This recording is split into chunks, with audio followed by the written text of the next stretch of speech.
Hi, I'm Ania Lichtarowicz, and this is Somewhere on Earth. I'm in London.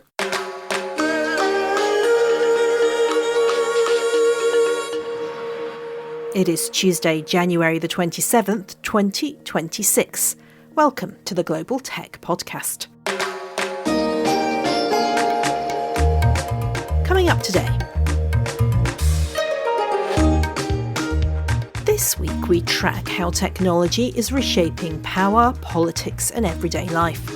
The United States is pulling back from several international organisations that work to protect digital rights and online privacy.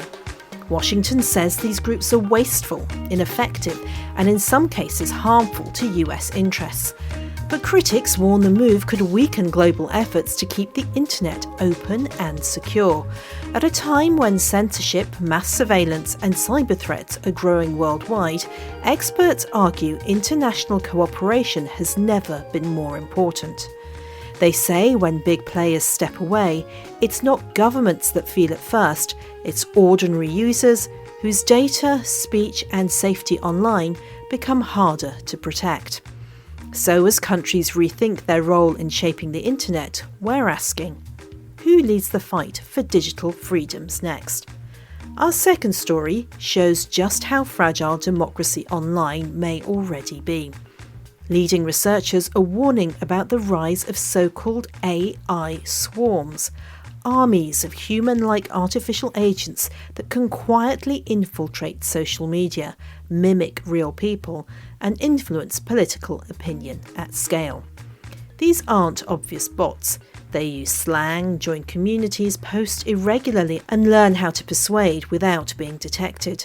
From Taiwan to India and Indonesia, early versions have been used in elections, not always by pushing aside, but by creating confusion, doubt and disengagement. If the internet is the new battleground for democracy, who's really in control? Humans, governments or machines? Welcome to Somewhere on Earth. Let's begin.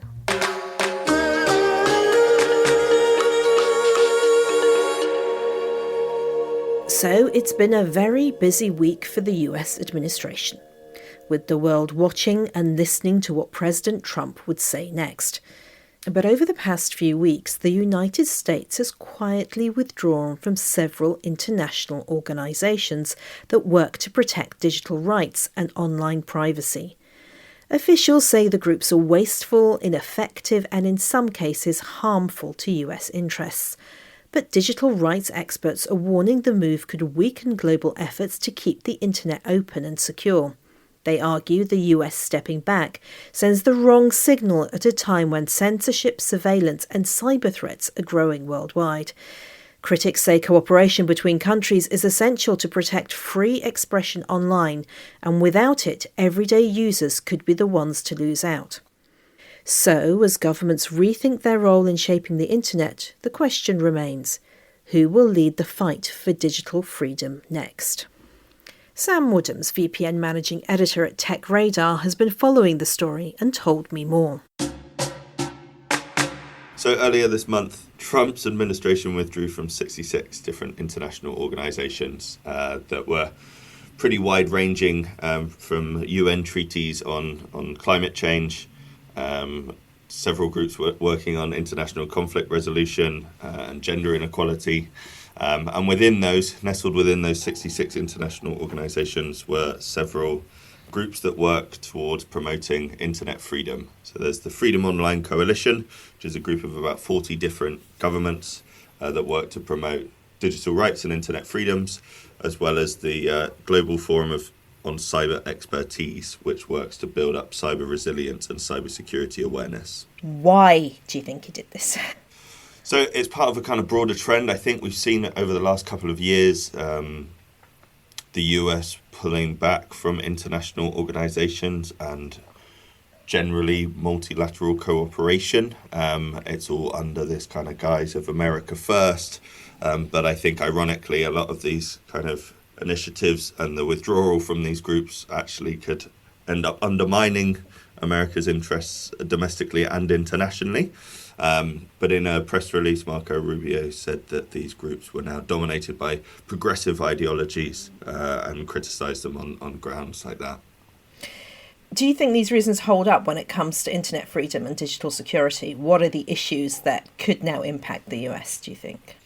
Yeah, so I think that the main issue really is kind of what happens when the US withdraws. So these large international organizations and groups work together, and I think their main strength comes from their ability to work together and to cooperate on a global scale. And that means that they're able to kind of influence and shape global norms. And when that comes to internet freedoms, that might be around condemning internet shutdowns or highlighting the risks around the commercial spyware industry. And essentially, by stepping away from these, it opens up the possibility for other governments and other actors to kind of take their place. And that might be China or Russia or other authoritarian governments essentially having more power and influence on a global stage to shape international norms that would benefit them. And what have these organisations themselves said? Surely they've responded. Yeah, I spoke to both of those organisations I just mentioned, and there's not a huge amount that they're able to do. It's written within their charters that governments can withdraw. And they've said that they're going to continue operating without the US. And I think it is important to note that the impact of the US withdrawal is going to take some time to really see. Like I said, they're large international organizations with the Freedom Online Coalition has 40 members. So it's still going to continue to operate. And just because the US is withdrawing doesn't mean that these things are going to kind of cease to exist altogether. So will we as individuals see a difference, do you think? I mean, not immediately, but, in the future. I think long term there's a potential that if the US continues on this kind of trajectory, particularly with cutting funding to other projects, that we could end up in a few years in a world in which there's less access to tools being developed to help people on the ground. There could be less international pressure on authoritarian governments introducing the likes of internet shutdowns. So we could see, I think, in the next 5 to 10 years, a kind of a progression of a deterioration of internet freedoms without kind of greater international scrutiny. And do you think anyone can step in to take their place? But, in a good way, as opposed to the way China might, for instance. Yeah, I think there's definitely that possibility. And I think it's like what we're seeing in terms of the climate as well. There is now an opportunity for other democratic countries to kind of step in and to really take ownership of this space and be a progressive and a kind of liberalising force on the international stage. I think we just have to wait to see if any of those countries are actually likely to do that. And do you think if there is a change of power, when there is a change of power in the US, do you think they'll come back? Potentially, and I think each administration has its own kind of right to shape its international foreign policy and involvement in these groups. I think what I'm beginning to kind of see by talking to the organisations affected is that this is a slow-moving process, and each of these changes kind of takes time. So even if there were to be in the next administration a kind of reintegration, this all takes time and that there'll be some lag. I thought we could bring you a little glimpse of next week's show, and we're going to be looking at electric motorbikes and how one company is trying to roll them out in Ethiopia. Why Ethiopia? Well, would you believe it, but they are the first country in the world, apparently, to ban the import of petrol and diesel. This is the first and only country in the world where the government totally banned the imports of any combustion engine fuel vehicles, in not only cars, but also three-wheelers, which are very common in Africa, and also two-wheelers, like any motorbikes, cannot be imported if it's fuel, and then now it has to be electric only. So in terms of radical, fast-paced, the regulation change, that's happening in Ethiopia, and a lot of people are really excited about and curious because Ethiopia is also kind of famous as business unfriendly country in Africa in general. I mean, this is quite a unique position, isn't it? And especially that when you think about it, that transport emissions from Africa are often overlooked in global climate conversations. Yet Ethiopia has really come out and done something quite very unusual, the first probably to ban fuel-powered vehicles. But how does that actually impact things like sustainable transport within the country, do you think? This is not only about transport, because it's also related to forex, the economy of the Ethiopia as well. And I believe that that's one of the key reasons why the government banned the imports of fuel vehicles. So first of all, I believe that this is really great sustainable solution in the long term for Ethiopia. And I really admire that they took initiative to do something that no any other country did. So to give you a context, the government imported basically all gasoline, and that was the biggest government subsidy to ensure that gasoline price has been, let's say, affordable, not cheap, but affordable enough for people. At the same time, there's the situation, the circumstance in Ethiopia where gasoline is very expensive because they have to import everything and it's inland. Ethiopia doesn't have a port. And on top of that, electricity, it has surplus. So actually Ethiopia is selling electricity to neighboring countries such as Kenya, Djibouti, and Sudan. So it just does economically make sense for them to shift to electric vehicles. Of course, from climate change perspective, but also from economic point of view. There'll be more on that story next week.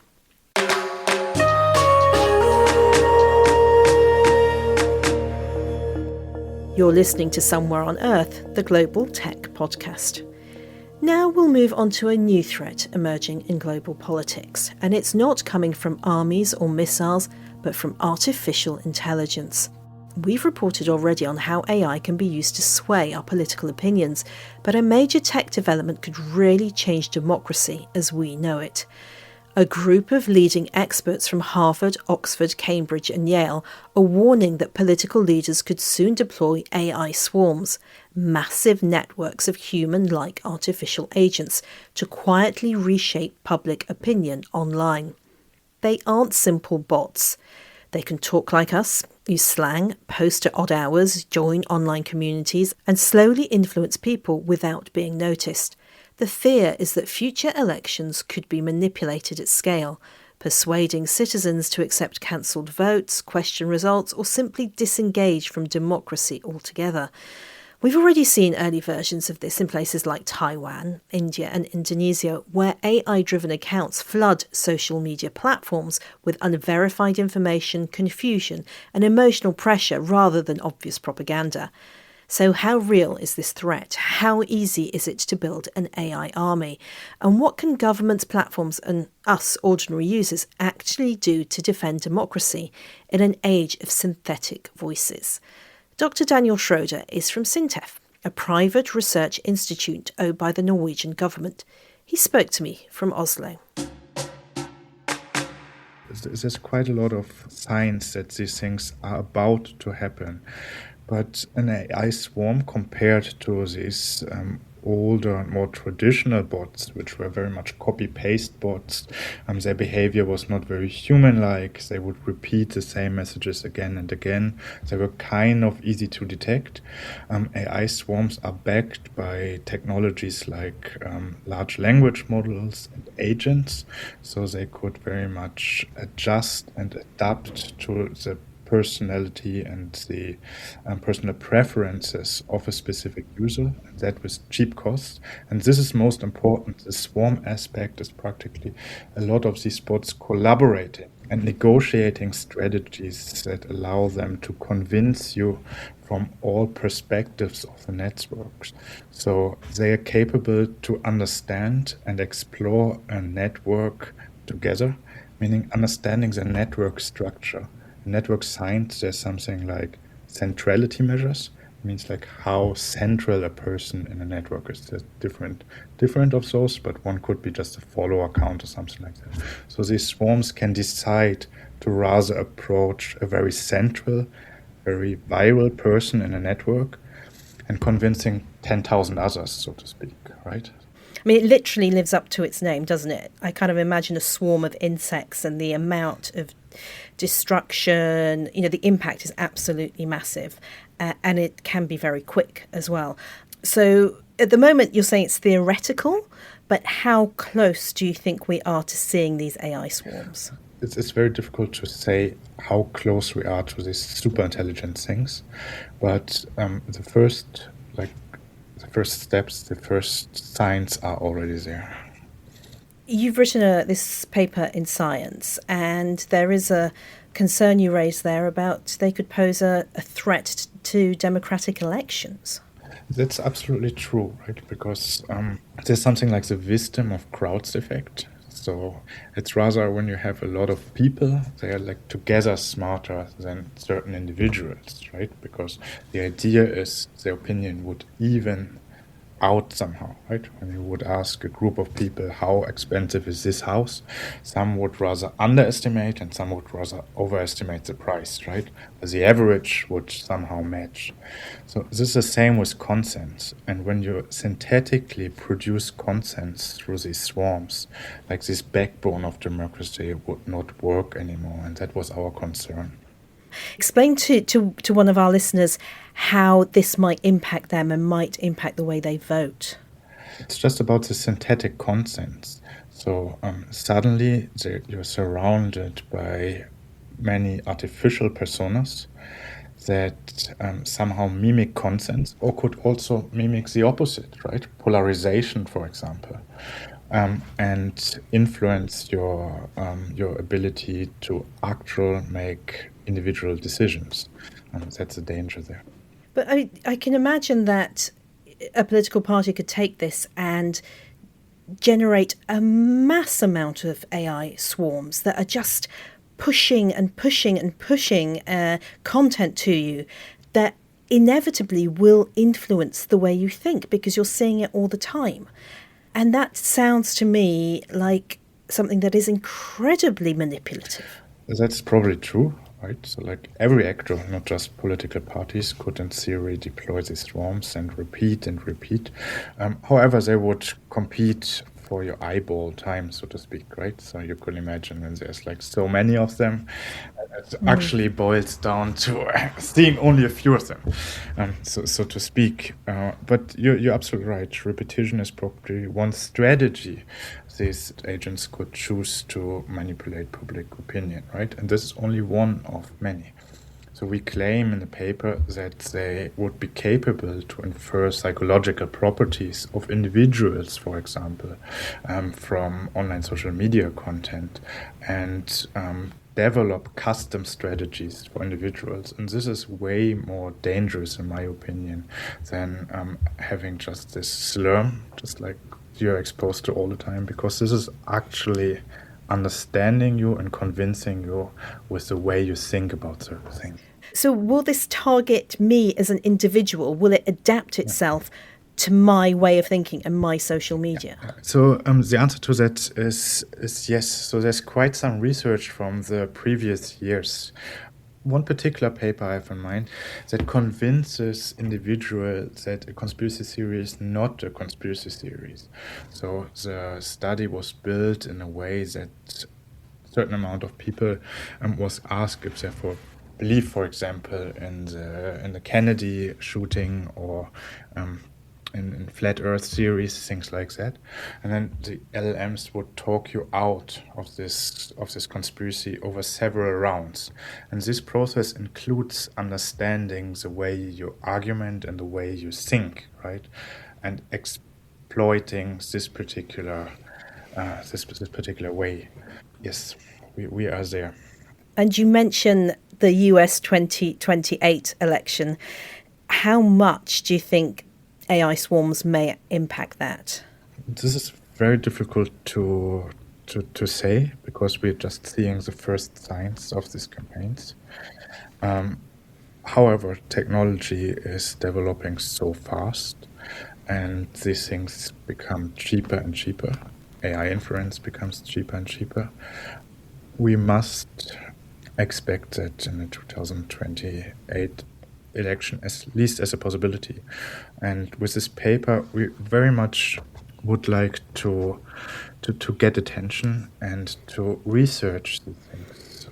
I've just started to build some of these swarms in a sandbox environment with colleagues from the Max Planck Institute in Germany to understand which strategies emerge and understand their behavior.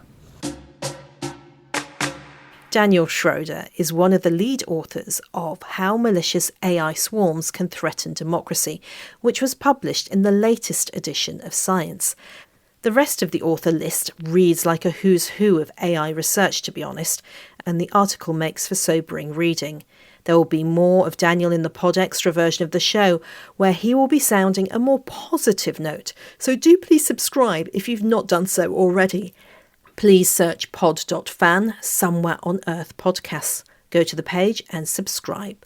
For $10 a month, you get lots more soap. And that is all for this week. Just a quick reminder that we have all the shows on our YouTube channel as well as your favourite podcasting platform. So please go and check us out there and subscribe. Get in touch via hello@somewhereonearth.co or via WhatsApp on +44 7486 329 484. The production manager is Liz Tuohy and I'm the editor. Until next week. Bye-bye.